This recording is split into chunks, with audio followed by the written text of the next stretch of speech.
Let's imagine for a moment we had the option to redesign human civilization from the ground up. What if, hypothetically speaking, we discovered an exact replica of the planet Earth, and the only difference between this new planet and our current one is that human evolution had not occurred. It was an open palette. No countries, no cities, no pollution, no Republicans, just a pristine, open environment. So, what would we do? Well, first we need a goal, right?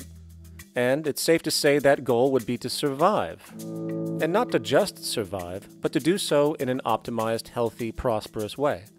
Most people indeed desire to live, and they would prefer to do so without suffering. Therefore, the basis of this civilization needs to be as supportive and hence sustainable for human life as possible, taking into account the material needs of all the world's people while trying to remove anything that could hurt us in the long run. That goal of, say, maximum sustainability understood, the next question regards our method. What kind of approach do we take? Well, let's see. Last I checked, politics was the method of social operation on Earth. So what do the doctrines of the Republicans, liberals, conservatives, or socialists have to say about societal design? Not a damn thing. Okay, then what about religion? Surely the great creator had to have left some blueprint somewhere. No, nothing I can find. Okay then, so what's left? It appears something called science. Science is unique in that its methods demand not only that the ideas proposed be tested and replicated, but everything science comes up with is also inherently falsifiable.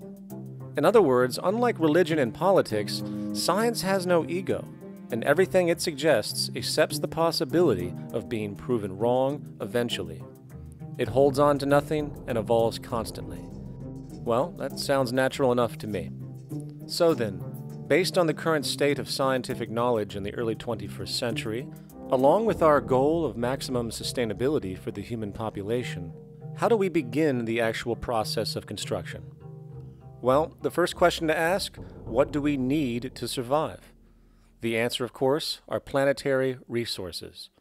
Whether it is the water we drink, the energy we use, the raw materials we utilize to create tools and shelter, the planet hosts an inventory of resources, many of which are demanded for our survival. So, given that reality, it then becomes critical to figure out what we have and where it is. This means we need to conduct a survey. We simply locate and identify every physical resource on the planet we can, along with the amount available at each location, from the deposits of copper, to the most potent locations for wind farms to produce energy, to the natural freshwater springs, to an assessment of the amount of fish in the ocean, to the most prime arable land for food cultivation, etc. But since we humans are going to be consuming these resources over time, we then realize that not only do we need to locate and identify, we also need to track. We need to make sure we don't run out of any of this stuff. That would be bad. And this means not only tracking our rates of use, but the rates of earthly regeneration as well, such as how long it takes for, say, a tree to grow or a spring to replenish. This is called dynamic equilibrium. In other words, if we use up trees faster than they can be grown back, we have a serious problem, for it is unsustainable. So then, how do we track this inventory, especially when we recognize that all of this stuff is scattered everywhere? We have large mineral mines in what we call Africa, energy concentrations in the Middle East, huge tidal power possibilities on the Atlantic coast of North America, the largest supply of fresh water in Brazil, etc. Well, once again, good old science has a suggestion. It's called systems theory. Systems theory recognizes that the fabric of the natural world, from human biology to the earthly biosphere to the gravitational pull of the solar system itself, is one huge synergistically connected system, fully interlinked. Just as human cells connect to form our organs, and the organs connect to form our bodies, and since our bodies cannot live without the earthly resources of food, air, and water, we are intrinsically connected to the earth, and so on. So, as nature suggests, we take all of this inventory and tracking data and create a system to manage it. A global resource management system, in fact, to account for every relevant resource on the planet. There is simply no logical alternative if our goal as a species is survival in the long run. We have to keep track as a whole. That understood, we can now consider production. How do we use all this stuff? What will our process of production be, and what do we need to consider to make sure it is as optimized as possible to maximize our sustainability? Well, the first thing that jumps right out at us is the fact that we need to constantly try and preserve. The planet's resources are essentially finite, so it is important that we be strategic. Strategic preservation is key. The second thing we recognize is that some resources are really not as good as others in their performance. In fact, some of this stuff, when put into use, has a terrible effect on the environment, which invariably hinders our own health. For example, oil and fossil fuels, no matter how you cut it, release some pretty destructive agents into the environment. Therefore, it is critical we do our best to use such things only when we really have to, if at all. Fortunately for us, we see a ton of solar, wind, tidal, wave, heat differential, and geothermal possibilities for energy production, so we can strategize objectively about what we use and where to avoid what could be called negative retroactions, or anything that results from production or use that damages the environment and hence ourselves. We will call this strategic safety to couple in with our strategic preservation. But production strategies do not stop there. We are going to need an efficiency strategy for the actual mechanics of production itself. And what we find is that there are roughly 3 specific protocols we must adhere to. 1. Every good we produce must be designed to last as long as possible. Naturally, the more things break down, the more resources we are going to need to replace them, and the more waste produced. 2. When things do break down or are no longer usable for whatever reason, it is critical that we harvest or recycle as much as we possibly can. So the production design must take this into account directly at the very earliest stages. 3. Quickly evolving technologies, such as electronics, which are subject to the fastest rates of technological obsolescence, would need to be designed to foreshadow and accommodate physical updates. The last thing we want to do is throw away an entire computer system just because it has only one broken part or is outdated. So we simply design the components to be easily updated, part by part, standardized and universally interchangeable, foreshadowed by the current trend of technological change. And when we realize that the mechanisms of strategic preservation, strategic safety, and strategic efficiency are purely technical considerations, devoid of any human opinion or bias, we simply program these strategies into a computer which can weigh and calculate all the relevant variables, allowing us to always arrive at the absolute best method for sustainable production based on current understandings. And while that might sound complex, all it is a glorified calculator. Not to mention, such multivariate decision-making and monitoring systems are already used across the world today for isolated purposes. It is simply a process of scaling it out. So, now we not only have our resource management system, but also a production management system, both of which are easily computer automated to maximize efficiency, preservation, and safety. The informational reality is that the human mind, or even a group of humans, cannot track what needs to be tracked. It must be done by computers, and it can be. And this brings us to the next level, distribution. What sustainability strategies make sense here? Well, since we know that the shortest distance between 2 points is a straight line, and since energy is required to power transport machines, the less transport distance, the more efficient. Producing goods in one continent and shipping them over to another only makes sense if the goods in question simply cannot be produced in the target area. Otherwise, it is nothing but wasteful. We must localize production so distribution is simple, fast, and requires the least amount of energy. We'll call this the proximity strategy. which simply means we reduce the travel of goods as much as possible, whether raw materials or finished consumer products. Of course, it might also be important to know what goods we are transporting and why, and this falls under the category of demand. And demand is simply what people need to be healthy and to have a high quality of life. The spectrum of material human needs range from core life-supporting necessities, such as food, clean water, shelter, to social and recreational goods, which allow for relaxation and personal social enjoyment, both important factors in human and social health overall. So, very simply, we take another survey. People describe their needs, demand is assessed, and production begins based on that demand. And since the level of demand of different goods will naturally fluctuate and change around different regions, we need to create a demand distribution tracking system, so to avoid overruns and shortages.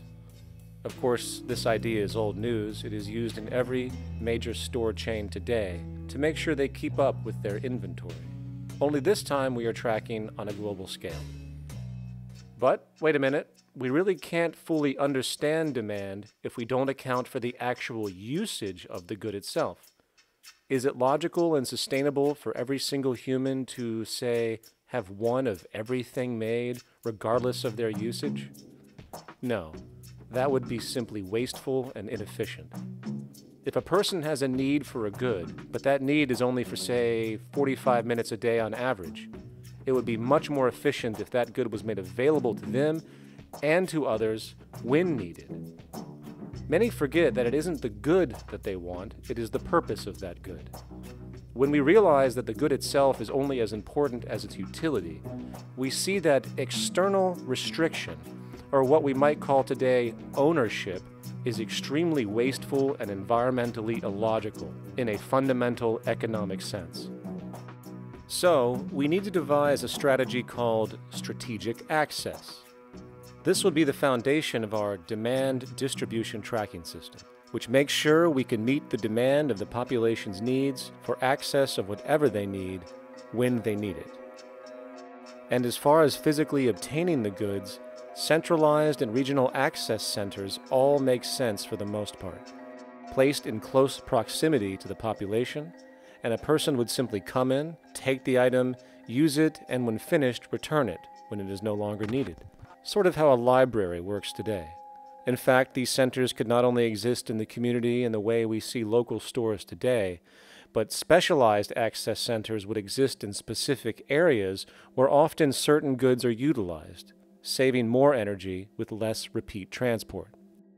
And once this demand tracking system is in order, it is tied into our production management system, and of course into our resource management system, hence creating a unified, dynamically updating, global economic management machine that simply makes sure we remain sustainable, starting with securing the integrity of our finite resources, moving to make sure we only create the best, most strategic goods possible, while distributing everything in the most intelligent and efficient way. And the unique result of this preservation-based approach, which is intuitively counter to many, is that this logical, ground-up, empirical process of preservation and efficiency, which can only define true human sustainability on this planet, would likely enable something never before seen in human history. Access abundance, not just for a percentage of the global population, but the entire civilization. This economic model, as was just generalized, this responsible systems approach to total Earth resource management and processes, designed again to do nothing less than take care of humanity as a whole in the most efficient and sustainable way, could be termed a resource-based economy. The idea was defined in the 1970s by structural engineer Jacques Fresco. He understood back then that society was on a collision course with nature and itself, unsustainable on every level. And if things didn't change, we would destroy ourselves one way or another. Are all these things you're saying, Jacques, could they be built with what we know today, or are some of these things, are you guessing based on what we know today? No. All of these things can be built with what we know today. It would take 10 years to change the surface of the earth, to rebuild the world into a second Garden of Eden. The choice lies with you. The stupidity of a nuclear arms race, the development of weapons, trying to solve your problems politically by electing this political party or that political party, that all politics is immersed in corruption. Let me say it again. Communism, socialism, fascism, the Democrats, the liberals, we want to absorb human beings. All organizations that believe in a better life for man, there are no Negro problems or Polish problems or Jewish problems or Greek problems or women's problems. They're human problems. I'm not afraid of anybody. I don't work for anyone. No one can discharge me. I have no boss. I am afraid to live in the society we live in today. Our society cannot be maintained by this type of incompetency. It was great, the free enterprise system, about 35 years ago. That was the last of its usefulness. Now we've got to change our way of thinking or perish. The horror movies of the future will be our society, the way it didn't work. And politics would be part of a horror movie. Lots of people today use the term cold science because they're analytical. And they don't even know what analytical means. Science means closer approximations of the way the world really works. So it's telling the truth, is what it is. A scientist doesn't try to get along with people. They tell them what their findings are. They have to question all things. And if some scientist comes up with an experiment that shows certain materials have certain strength, other scientists have to be able to duplicate that experiment and come up with the same results. Even if a scientist feels that an airplane wing, due to mathematics or calculations, can hold up a given amount of weight, they still pile sandbags on it to see when it breaks. And they say, you know, my calculations are right, or they're not correct. I love that system because it's free of bias and free of thinking that math can solve all the problems. You have to put your math to test also. I think that every system that can be put to test should be put to test, and that all decisions should be based upon research. A resource-based economy is simply the scientific method applied to social concern, an approach utterly absent in the world today. Society is a technical invention, and the most efficient methods of optimized human health, physical production, distribution, city infrastructure, and the like reside in the field of science and technology, not politics or monetary economics.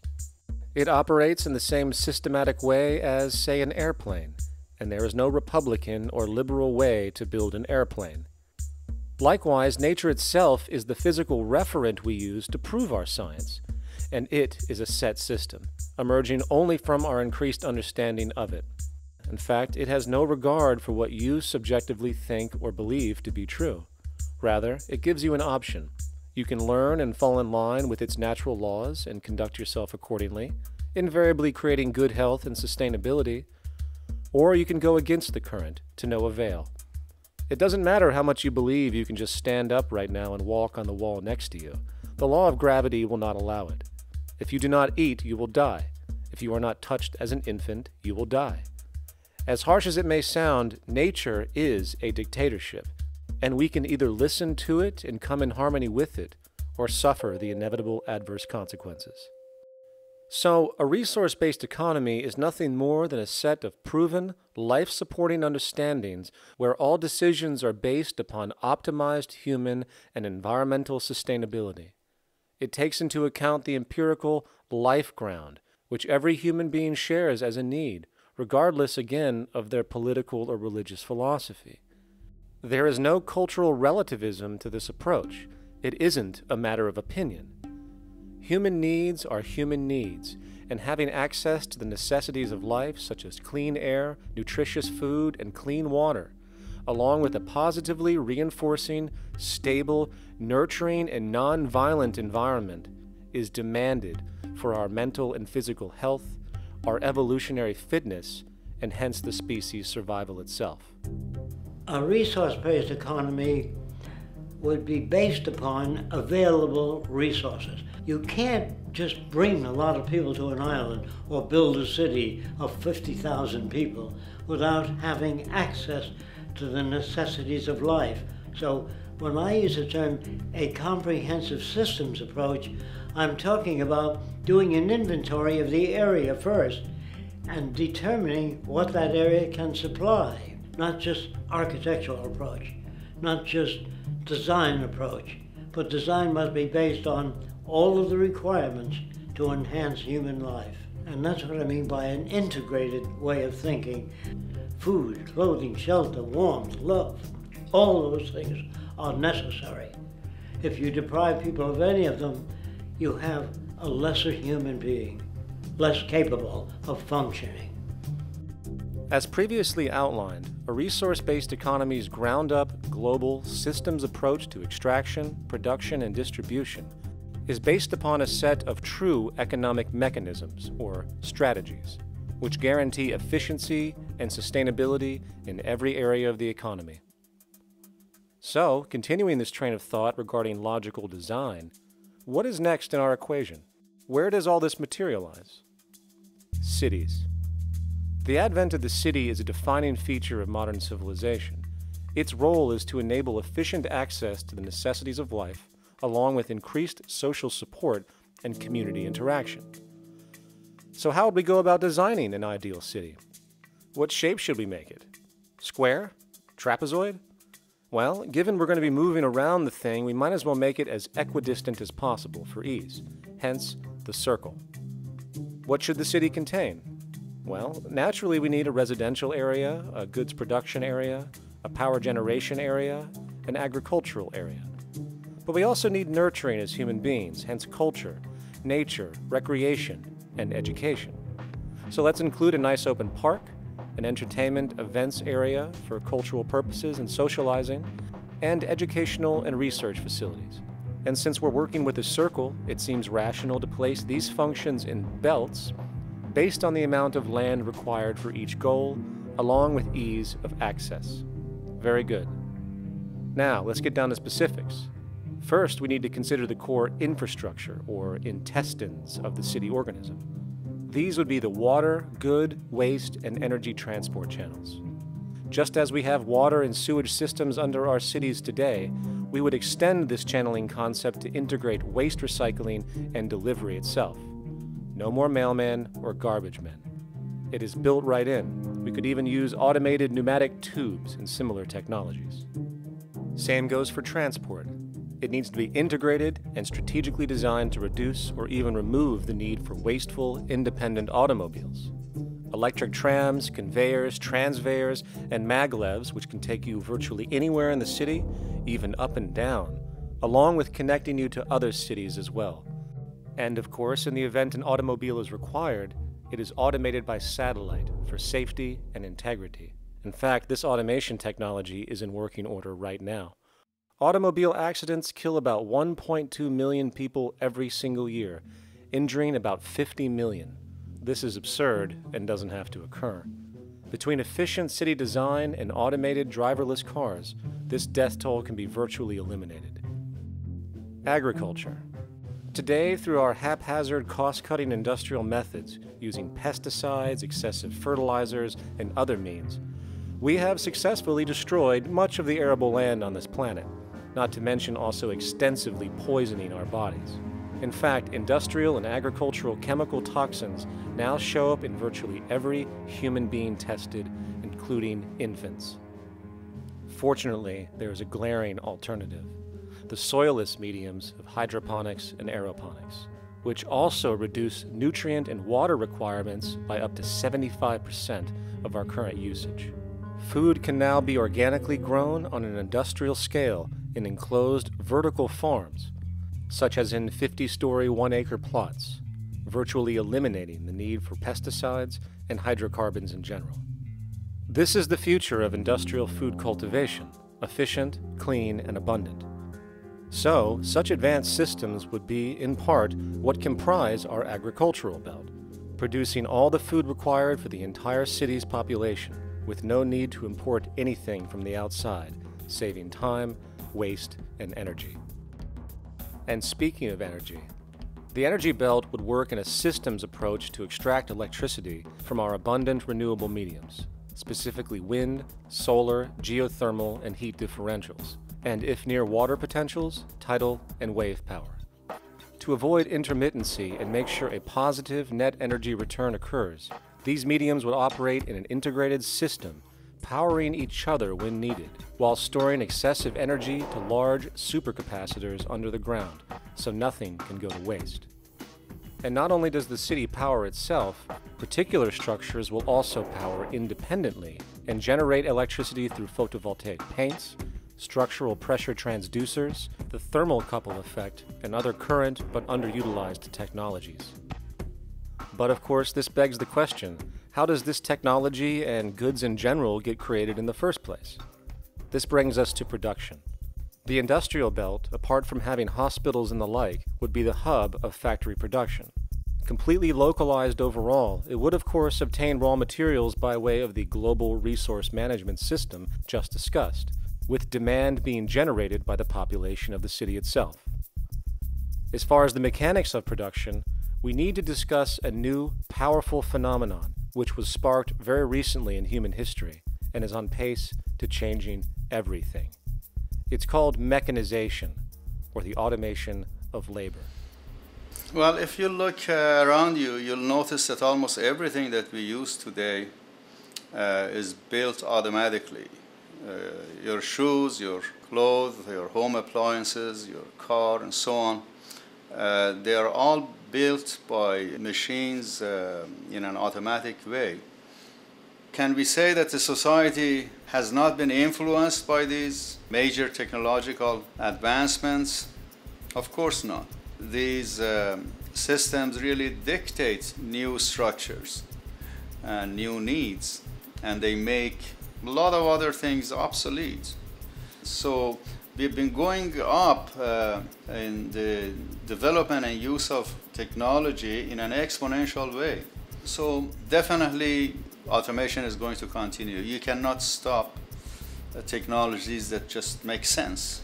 Labor automation through technology is at the bottom of every major social transformation in human history.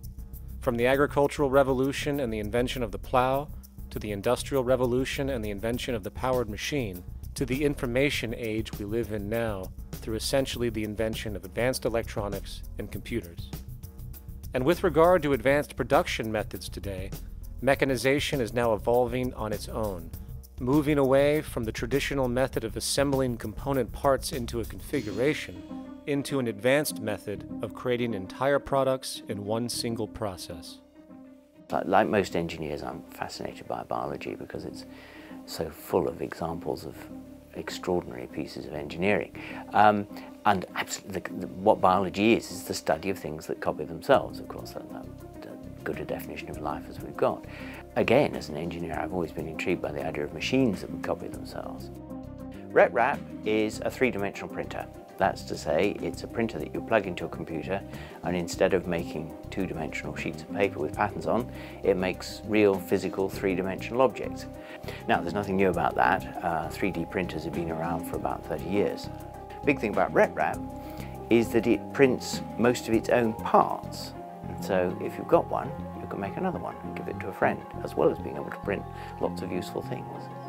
From the simple printing of basic household goods in your home, to the printing of an entire automobile body in one swoop, advanced automated 3D printing now has the potential to transform virtually every field of production, including home construction. Contour crafting is actually a fabrication technology. The so-called 3D printing, when you directly build a 3D object from a computer model. Using contour crafting, it will be possible to build a 2,000 square foot home entirely by the machine in one day. The reason that people are interested in automating construction is that it really brings a lot of benefits. For example, construction is pretty labor intensive, and although it provides job for a sector of the society, it also has issues and complications. For example, construction is the most dangerous job that there is. It is worse than mining and agriculture. It has got the highest level of fatality almost in every country. Another issue is the waste. An average home in the United States has 3 to 7 tons of waste. So this is huge if we look at the impact of construction and knowing that about 40% of all materials in the world are used in construction. So big waste of energy and resources and big damage to the environment as well. Making homes using hammers and nails and wood with the state of our technology today is really absurd and will go the way of our labor class in regards to manufacturing in the United States. Recently, there was a study by economist David Autor of MIT that states that our middle class is obsolete and being replaced by automation. Quite simply, mechanization is more productive, efficient, and sustainable than human labor in virtually every sector of the economy today. Machines do not need vacations, breaks, insurance, pensions, and they can work 24 hours a day every day. The output potential and accuracy compared to human labor is unmatched. The bottom line, repetitive human labor is becoming obsolete and impractical across the world, and the unemployment you see around you today is fundamentally the result of this evolution of efficiency in technology. For years, market economists have dismissed this growing pattern, which could be called technological unemployment, because of the fact that new sectors always seem to emerge to reabsorb the displaced workers. Today, the service sector is the only real hub left and currently employs over 80% of the American workforce, with most industrialized countries maintaining a similar proportion. However, this sector is now being challenged increasingly by automated kiosks, automated restaurants, and even automated stores. Economists today are finally acknowledging what they have been denying for years. Not only is technological unemployment exacerbating the current labor crisis we see across the world due to the global economic downturn, but the more the recession deepens, the faster the industries are mechanizing. The catch, which is not realized, is that the faster they mechanize to save money, the more they displace people, the more they reduce public purchasing power. This means that while the corporation can produce everything more cheaply, fewer and fewer people will actually have money to buy anything, regardless of how cheap they become. The bottom line is that the labor for income game is slowly coming to an end. In fact, if you take a moment to reflect on the jobs which are in existence today, which automation could take over right now if applied, 75% of the global workforce could be replaced by mechanization tomorrow. And this is why, in a resource-based economy, there is no monetary market system, no money at all, for there is no need. A resource-based economy recognizes the efficiency of mechanization and accepts it for what it offers. It doesn't fight it like we do today. Why? Because it is irresponsible not to, given any interest in efficiency and sustainability. And this brings us back to our city system. In the center is the central dome, which not only houses the educational facilities and transportation hub, it also hosts the mainframe that runs the city's technical operations. The city is, in fact, one big automated machine. It has sensors in all technical belts to track the progress of agriculture, energy gathering, production, distribution, and the like. Now, would people be needed to oversee these operations in the event of a malfunction or the like? Most probably yes, but that number would decrease over time as improvements continue. However, as of today, maybe 3% of the city population would be needed for this job when you break it down. And I can assure you that in an economic system which is actually designed to take care of you and secure your well-being, without you having to submit to a private dictatorship on a daily basis, usually to a job that is either technically unnecessary or socially pointless, while often struggling with debt that doesn't exist just to make ends meet. I guarantee you people will volunteer their time left and right to maintain and improve a system that actually takes care of them. And coupled with this issue of incentive comes the common assumption that if there isn't some external pressure for one to work for a living, people will just sit around, do nothing, and turn into fat, lazy blobs. This is nonsense. The labor system we have today is in fact the generator of laziness, not a resolver of it.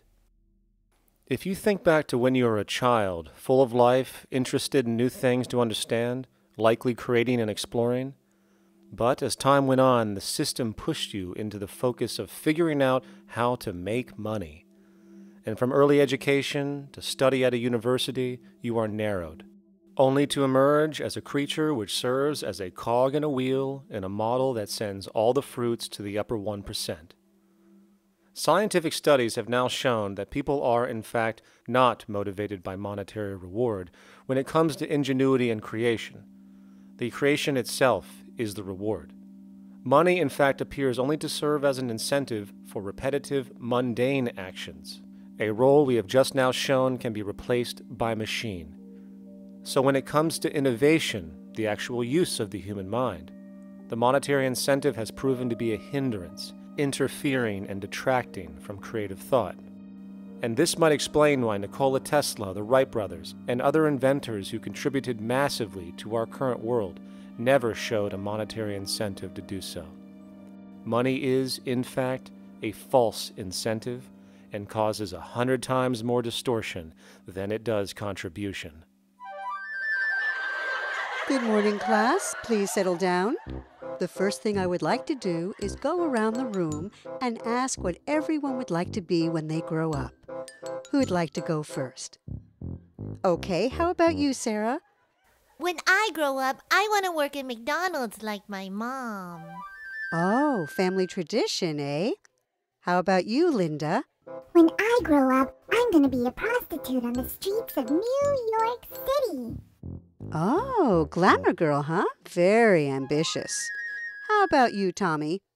When I grow up, I'm going to be a rich, elitist businessman who works on Wall Street and profits off of the collapse of foreign economies. Enterprising, and great to see some multicultural interest.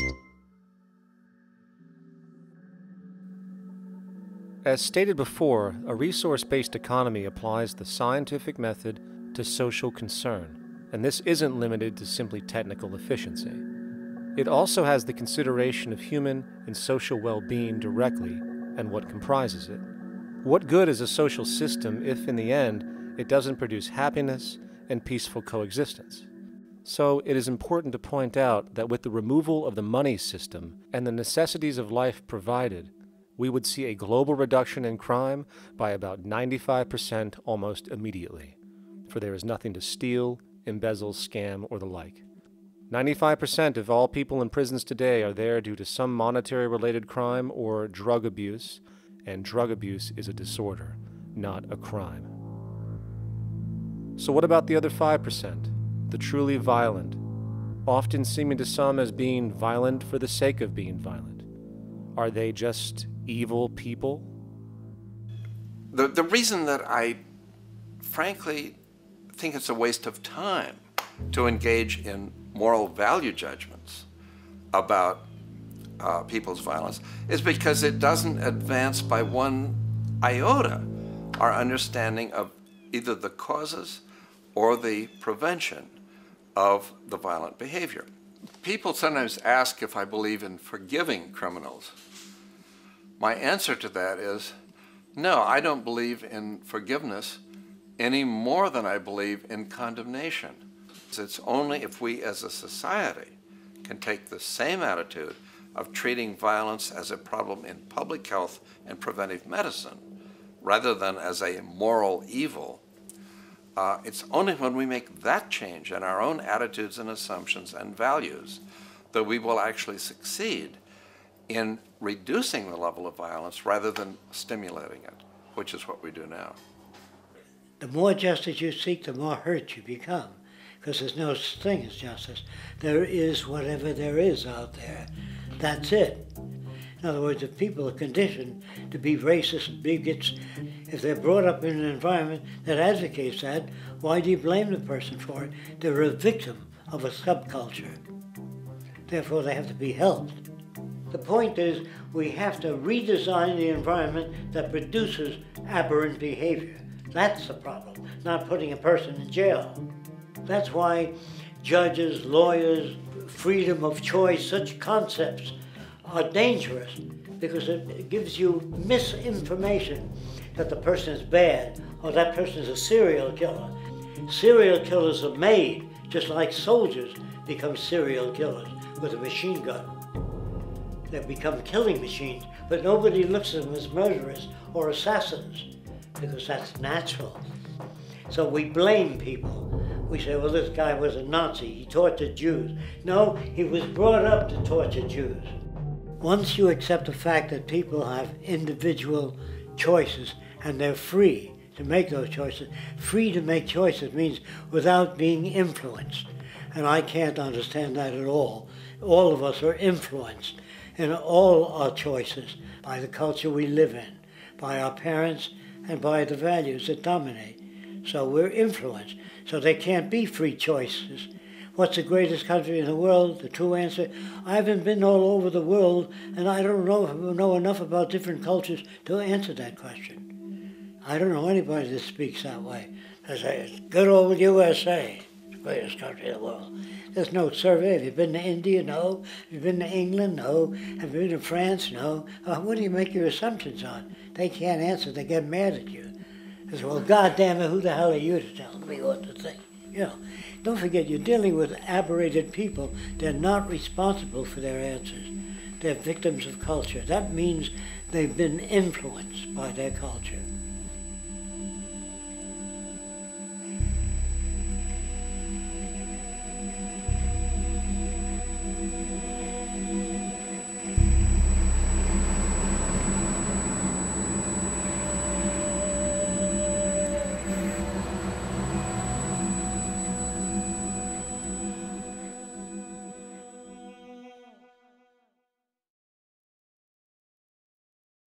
When we consider a resource-based economy, there are often a number of arguments that tend to come up with regard to the efficiency. Now hold on just a minute. Yes? I know what this is. This is called Marxism, buddy. Stalin killed 800 billion people because of ideas like this. My father died in the gulag. Hold on. Communist, fascist. You don't like America, you should just leave. All right, everybody just calm down. Death to the New World Order. Death to the New World Order. And as the irrationality of the audience grew, shocked and confused, suddenly the narrator suffered a fatal heart attack. And the seemingly communist propaganda film was no more.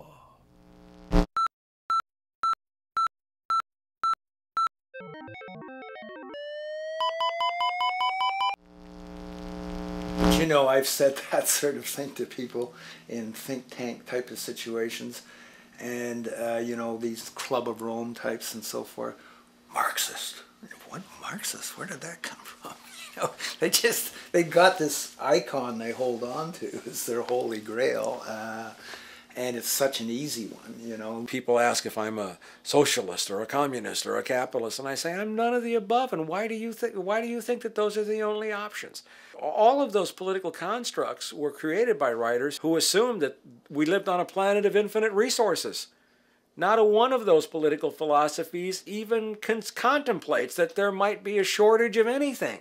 I believe that communism, socialism, free enterprise, fascism are part of social evolution, that you can't take a giant step from one culture to another, but they're in-between systems. Before there's any ism, we've got a life ground, and the life ground is, as I just described most easily, it's all the conditions required to take your next breath, and that involves the air you breathe, the water you get, the safety you have, the education you can access, all these things that we share and use and that no life in any culture can do without. So we've got to reset down to the life ground, and the life ground is no longer any ism.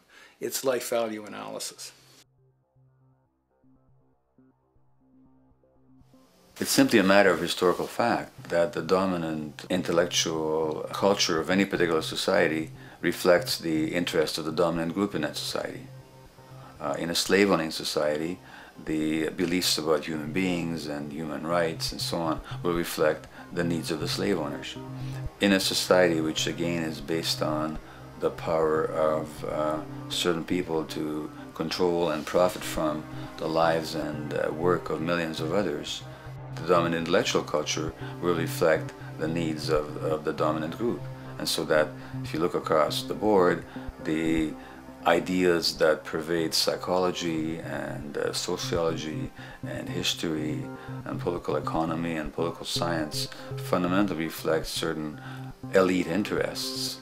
And the academics who question that too much tend to get shunted to the side or to be seen as sort of radicals. The dominant values of a culture tend to support and perpetuate what is rewarded by that culture. And in a society where success and status is measured by material wealth, not social contribution, it is easy to see why the state of the world is what it is today. We are dealing with a values system disorder, completely denatured, where the priority of personal and social health have become secondary to the detrimental notions of artificial wealth and limitless growth. And like a virus, this disorder now permeates every facet of government, news media, entertainment, and even academia. And built into its structure are mechanisms of protection from anything that might interfere. Disciples of the monetary market religion, the self-appointed guardians of the status quo, constantly seek out ways to avoid any form of thought which might interfere with their beliefs, the most common of which are projected dualities. If you are not a Republican, you must be a Democrat. If you are not a Christian, you might be a Satanist. And if you feel society can be greatly improved to consider perhaps, I don't know, taking care of everyone, you're just a utopianist. And the most insidious of them all, if you are not for the free market, you must be against freedom itself. I'm a believer in freedom. Every time you hear the word freedom being said anywhere or government interference said anywhere, it means, decoded, blocking maximization of turning money into more money for private money possessors. That's it. Every other thing they'll say, oh, we need more commodities for people, oh, this is freedom against tyranny and so forth.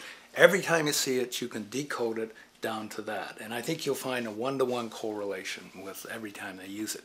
And this is a sense in which we might call it's a syntax, a governing syntax of understanding and of value, so that it governs beneath their own recognition of it. So they may not say, oh, I didn't mean that at all, but in fact, that's what they do. Just like you may speak a grammar, and you have rules of grammar you follow without recognizing what the rules are.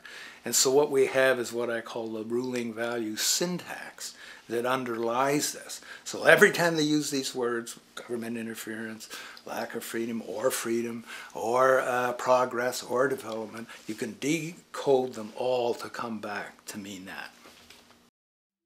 Of course, when you hear the word freedom, it tends to be in the same sentence with something called democracy. It's fascinating how people today seem to believe that they actually have a relevant influence on what their government does, forgetting that the very nature of our system offers everything for sale. The only vote that counts is the monetary vote, and it doesn't matter how much any activist yells about ethics or accountability. In a market system, every politician, every legislation, and hence every government is for sale. And even with the $20 trillion bank bailout starting in 2007, an amount of money which could have changed, say, the global energy infrastructure to fully renewable methods, instead going to a series of institutions that literally do nothing to help society, institutions that could be removed tomorrow with no recourse. The blind conditioning that politics and politicians exist for the public well-being still continues.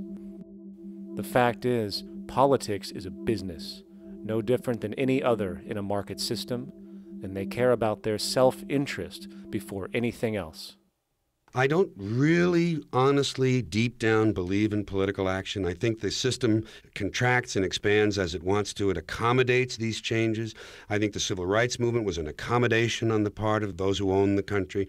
I think they see where their self-interest lies. They see a certain amount of freedom seems good, an illusion of liberty. Give these people a voting day every year so that they'll have the illusion of meaningless choice. Meaningless choice that we go like slaves and say, "Oh, I voted." The limits of debate in this country are established before the debate even begins, and everyone else is marginalized. They're made to seem either to be communists or some sort of disloyal person. A kook, there's a word. And now it's conspiracy. Say, they've made that something that should not be even entertained for a minute, that powerful people might get together and have a plan. Doesn't happen. You're a kook. You're a conspiracy buff. And of all the mechanisms of defense of this system, there are two that repeatedly come up. The first is this idea that the system has been the cause of the material progress we have seen on this planet. Well, no. There are basically two root causes which have created the increased so-called wealth and population growth we see today. One, the exponential advancement of production technology, hence scientific ingenuity. And two, the initial discovery of abundant hydrocarbon energy, which is currently the foundation of the entire socioeconomic system. The free market, capitalist, monetary market system, whatever you want to call it, has done nothing but ride the wave of these advents with a distorted incentive system and a haphazard, grossly unequal method of utilizing and distributing those fruits. The second defense is a belligerent social bias generated from years of propaganda, which sees any other social system as a route to so-called tyranny, with various name droppings of Stalin, Mao, Hitler, and the death tolls they generated. Well, as despotic as these men might have been, along with the societal approaches they perpetuated, when it comes to the game of death, when it comes to the systematic daily mass murder of human beings, nothing in history compares to what we have today. Famines throughout at least the last century of our history have not been caused by a lack of food. They've been caused by relative poverty. The economic resources were so inequitably distributed that the poor simply didn't have enough money with which to buy the food that would have been available if they could have afforded to pay for it. That would be an example of structural violence. Another example, in Africa and some other areas, but I'll particularly focus on Africa, tens of millions of people are dying of AIDS. Why are they dying? It's not because we don't know how to treat AIDS. We have, millions of people in the wealthy countries are getting along remarkably well because they have the medicines that will treat it. The people in Africa who are dying of AIDS are not dying because of the HIV virus. They're dying because they don't have the money with which to pay for the drugs that would keep them alive. Gandhi saw this. He said the deadliest form of violence is poverty. And that's absolutely right. Poverty kills far more people than all the wars in history, more people than all the murderers in history, more than all the suicides in history. Not only does structural violence kill more people than all the behavioral violence put together, structural violence is also the main cause of behavioral violence.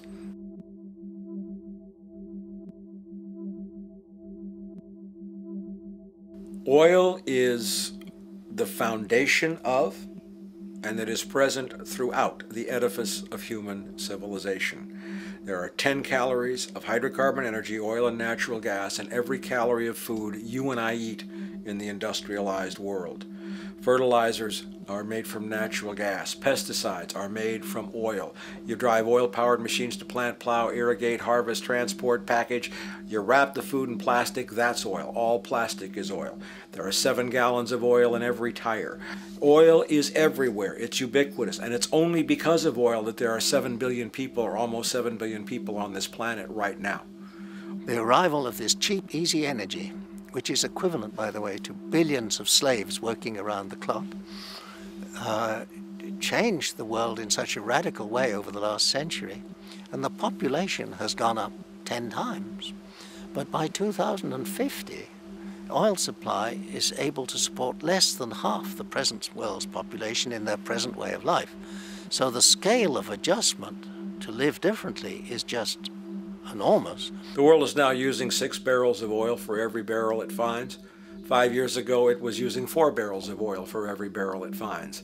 A year from now, it's going to be using 8 barrels of oil for every barrel it finds. What's disturbing to me is the lack of any real effort from governments worldwide or industry leaders worldwide to do something different.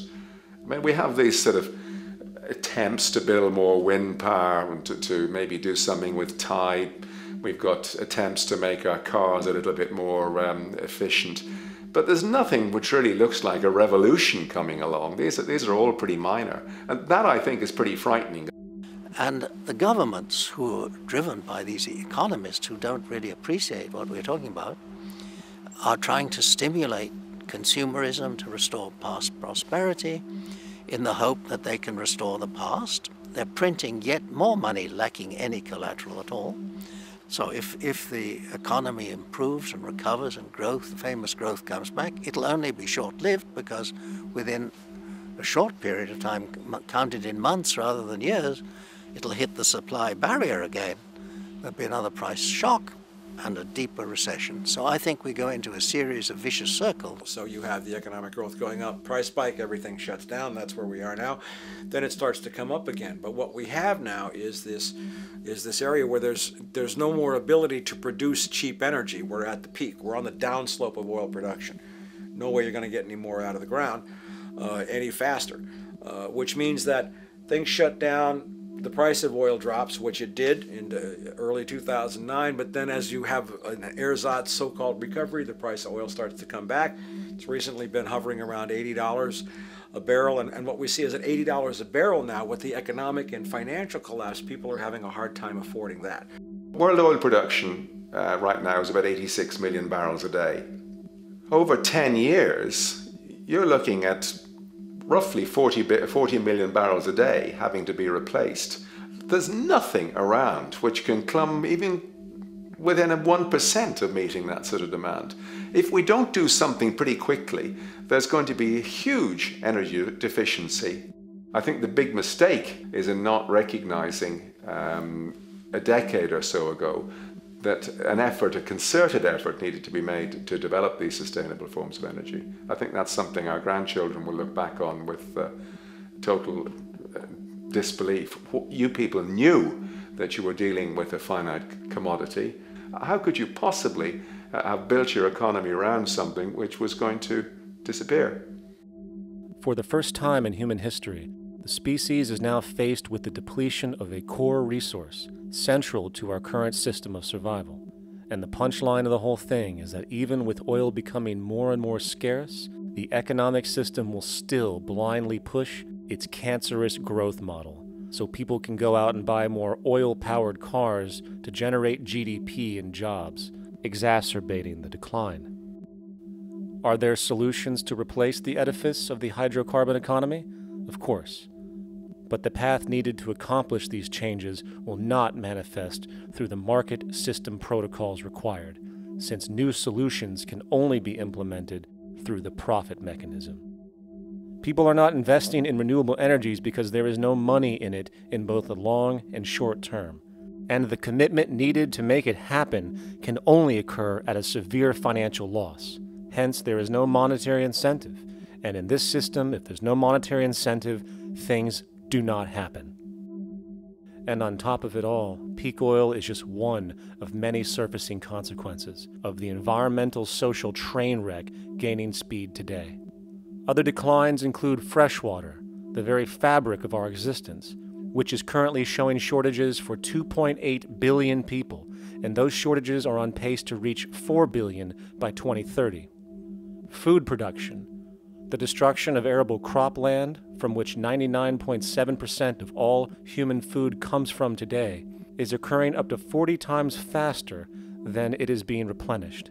And over the last 40 years, 30% of the arable land has become unproductive. Not to mention that hydrocarbons are the backbone of agriculture today, and as it declines, so will the food supply. As far as resources in general, at our current patterns of consumption, by 2030 we will need 2 planets to continue our rates. Not to mention the continual destruction of life-supporting biodiversity, causing extinction spasms and environmental destabilization across the globe. And with all of these declines, we have the near exponential population growth, where by 2030 there might be over 8 billion people on this planet. Energy production alone would need to increase 44% by 2030 to meet such demand. And again, since money is the only initiator of action, are we to expect that any country on the planet is going to be able to afford the massive changes needed to revolutionize agriculture, water processing, energy production, and the like, when the global debt pyramid scheme is slowly shutting the entire world down? Not to mention the fact that the unemployment you currently see is going to become normality due to the nature of technological unemployment. The jobs are not coming back. And finally, a broad social perspective. From 1970 to 2010, poverty on this planet doubled due to this system. And given our current state, do you honestly think we will see anything less than more doubling, more suffering, and more mass starvation? There is not going to be any recovery. This is not some long depression that we're someday going to pull out of. I think the next phase we're going to see after the next round of economic collapse is massive civil unrest, when employment checks stop being paid because the states have no money left. And when things get so bad that people lose confidence in their elected leaders, they will demand change if we don't kill each other in the process or destroy the environment. I'm just afraid that we might get to the point of no return. And that bothers me no end. We do all we can to avoid that condition. It's clear that we're on the verge of a great transition in human life. That what we face now is this fundamental change of the life we've known over the last century. There has to be a link between the economy and the resources of this planet, the resources being, of course, all animal and plant life, the health of the oceans and everything else.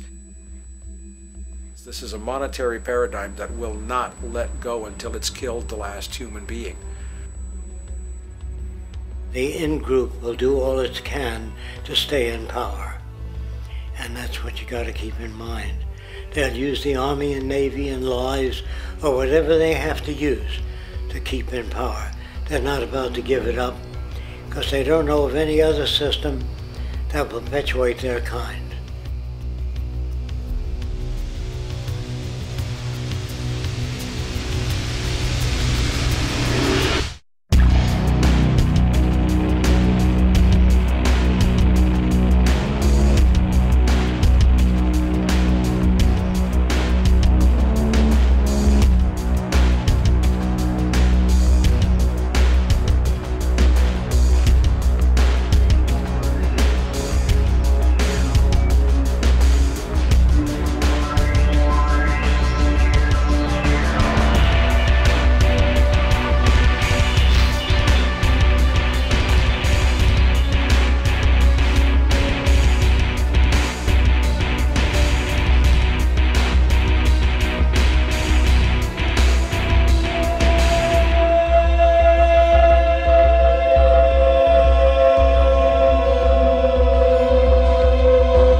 Take a straight and stronger course to the corner of your life.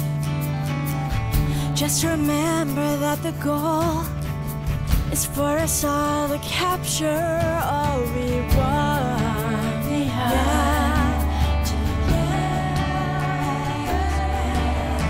Don't surround yourself with yourself. Move on back to squares.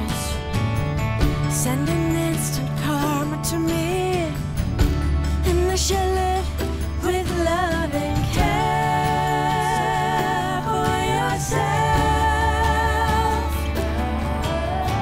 'Cause it's time, this time, and time with your time, and its news is captured for the Queen to use.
So satisfied, I'm on my way.